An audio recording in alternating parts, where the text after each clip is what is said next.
Loana s'est éteinte à 48 ans. Elle avait été propulsée sous les projecteurs en 2001 avec Love Story.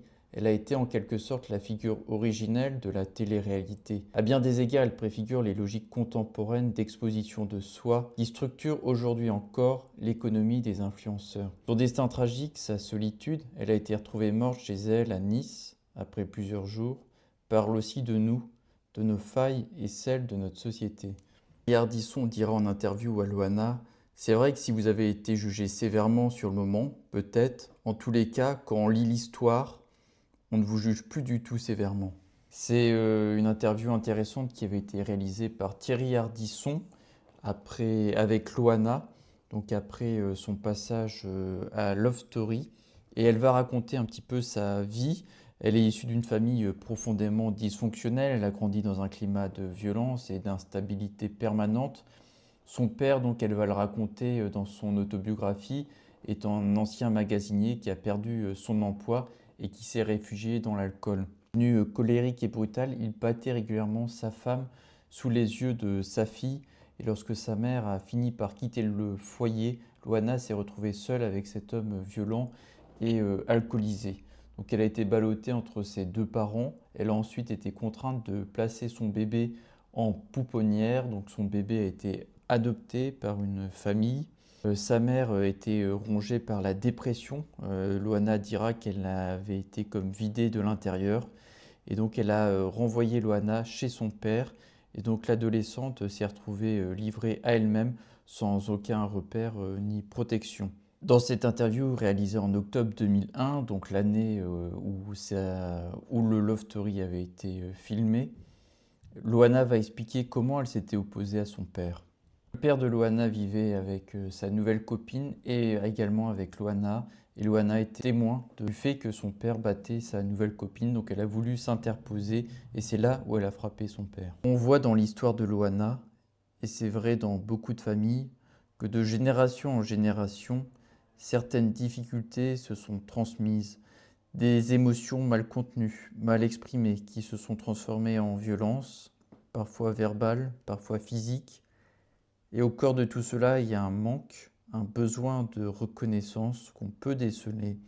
Chez Loana, ce besoin trouve un exutoire avec Love Story. À sa sortie, elle gagne, elle devient soudainement une star, une immense star. On peut regarder ces images frappantes où sa vie bascule.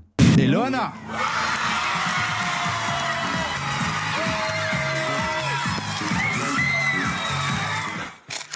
C'est la sortie de tous les lofters avec les vainqueurs. Ça chahute énormément, ça bouge de beaucoup, mais rassurez-vous, on va les emmener très rapidement vers leur voiture. Ils vont monter deux par deux. C'est le délire. Alors, il y a au moins, je sais pas, mais il y a facilement dans les rues maintenant au moins près de 1000-1500 personnes. Et ça arrive de partout. Je crois que tout le monde s'est fait passer le mot. Et maintenant, ça devient de la pure folie. Loana a touché du doigt ce que nous cherchons tous, la reconnaissance. Ne pas être vu, ne pas être connu, c'est douloureux. C'est comme si simplement exister ne suffisait pas. On a ce besoin brûlant d'être validé, confirmé, reconnu par les autres pour se sentir vraiment exister. On veut que notre valeur, nos actions, soient enfin vues et affirmées. C'est humain, c'est profondément humain. Nous ne vivons pas seuls, nous nous tournons naturellement vers les autres pour recevoir ce regard si précieux. Et les autres, d'ailleurs, font exactement la même chose. Le philosophe allemand Hegel parlait d'une lutte à mort pour le prestige, la reconnaissance. C'est une image assez violente, mais qui dit bien ce qu'elle veut dire. Nous avons besoin des autres pour exister pleinement, et chacun attend d'être connu et reconnu. Cette quête de reconnaissance peut devenir rapidement toxique. On devient accro au regard des autres, aux likes sur les réseaux, aux compliments de son entourage, de sa hiérarchie. On est en attente de validation extérieure. C'est épuisant et ça peut vraiment nous influencer pour le meilleur et pour le pire. Heureusement, il existe des moments magiques où ce besoin disparaît complètement. Ça arrive quand on s'immerge totalement dans des activités, quand on crée quelque chose, globalement quand on est totalement immergé dans l'instant présent. Alors à ce moment-là, on ne cherche plus à être reconnu, On est simplement vivant, entier. Et dans cet état, on se sent bien. C'est aussi l'objectif du yoga et de la spiritualité, d'atteindre ce type d'état. Patanjali, dans les Yoga Sutras, l'un des textes fondateurs du yoga, il nous rappelle que tout ce que nous voyons, tout le monde manifesté, n'est qu'une modification d'une seule réalité fondamentale, la conscience, l'existence pure. Peu importe comment on l'appelle. Connaître cette essence, c'est tout connaître. Le reste, ce sont juste des apparences. Même quand le mental s'agite, se colore d'émotions, de pensées ou d'objets extérieurs, la conscience pure, elle reste intacte. Elle observe simplement comme un témoin silencieux et impassible. Derrière l'agitation du mental, il y a cette conscience pure. Le problème, c'est que le mental et toutes ses pensées nous cachent cette conscience pure, nous cachent cette source de sérénité et de paix. Et c'est le grand objectif du yoga, l'indépendance totale de cette conscience pure par rapport à ce mental. Le yoga cherche à arrêter ce tourbillon du mental pour enlever les voiles qui nous cachent de cette conscience pure. Si nous y arrivons, alors nous permettrons à cette conscience de briller dans sa nature originelle, libre de toute identification. Pour le dire autrement, le yoga nous invite à arrêter de nous prendre pour nos pensées, nos émotions, nos succès, nos échecs.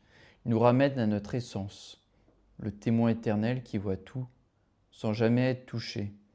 Et c'est dans cette réalisation que disparaît enfin cette dépendance épuisante à la reconnaissance extérieure. Cette idée est développée dans un autre texte, une Upanishad. Donc ce sont des grands textes de l'hindouisme, à travers le dialogue d'un sage et de son fils.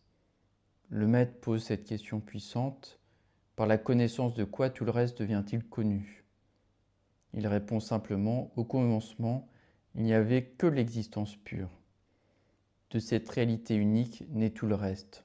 Tout l'univers visible n'est qu'une expression de cette même essence. Au final, ce besoin insatiable de reconnaissance n'est pas une faiblesse. C'est le signe que nous sommes vivants, reliés. Après tout, nous sommes des animaux sociaux. Mais il nous épuise tant que nous cherchons la réponse uniquement à l'extérieur. La spiritualité est profondément réconfortante parce qu'elle nous offre une voie, un chemin de libération. Nous n'avons pas besoin d'être vus par les autres pour exister pleinement. Nous sommes déjà entiers, nous sommes déjà conscience pure. Nous sommes déjà cette essence infinie. Quand nous comprenons cette réalité, quand nous la touchons, le regard des autres perd alors son pouvoir absolu. Nous pouvons alors recevoir la reconnaissance avec gratitude, sans en dépendre. Nous pouvons donner, créer, aimer, sans attendre en retour cette validation désespérée.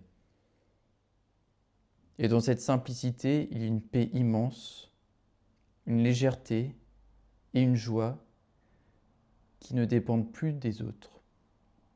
C'est, à mon avis, une voie de libération. Si les questions de spiritualité et de yoga vous intéressent, n'hésitez pas à vous abonner à ma chaîne YouTube, à me suivre sur X.